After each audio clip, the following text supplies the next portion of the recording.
నువ్వు అమ్మఒడి అందరికి ఇస్తానని ఎందుకు లేకపోయావు? దీనికి సమాధానం చెప్పగలుగుతావా? మేము తల్లికి వందనం ఇస్తా ఉన్నాం కదా, పెన్షన్ నువ్వు 3,000 ఇస్తానని ఎందుకు ఇవ్వలేకపోయావు?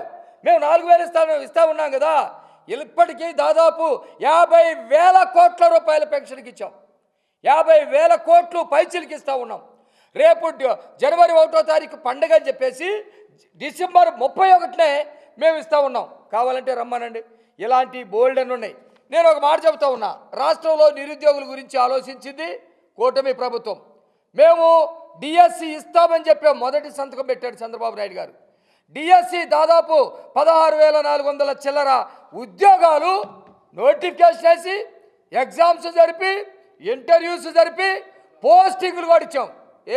నువ్వు పెద్ద వీరుడు అయితే, పరిపాలన చేతనైనటువంటి వాడు అయితే, నిరుద్యోగుల పట్ల ప్రేమ ఉన్నటువంటి వ్యక్తి అయితే 5 సంవత్సరాల్లో ఒక్క డిఎస్సి కూడా ఎందుకు వేయలేదు? వేస్తానని ప్రకటన కూడా ఎందుకు చేయలేదు?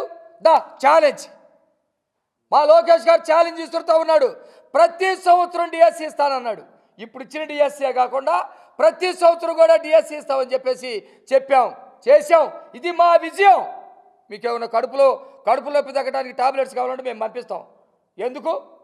మేము 2025లో లేకపోతే అధికారంలోకి వచ్చినప్పటి నుంచి మా విజయాలు మేము చెబుతూ ఉన్నాం. కానిస్టేబుల్ పోస్టులు వేసి మీరు 2022లో ఏం చేశారు? మీ వాళ్ళ చేతే మళ్ళీ కోర్టులో చేపించి అవరోధాలు కల్పించారు. మేము అధికారంలోకి వచ్చిన తర్వాత ఏదైతే కానిస్టేబుల్ పోస్టులు వేసి అవరోధాలు కల్పించారో అవరోధాలన్నీ తొలగిటవే కాకుండా మళ్ళీ ఫిజికల్ టెస్టులన్నీ పెట్టి వాళ్ళందరికీ కూడా బ్రహ్మాండంగా ఉద్యోగాలు ఇచ్చి ఆ కుటుంబాలందరి సమక్షంలో మేమన్నీ కూడా చేసినటువంటి పరిస్థితి ఉంది.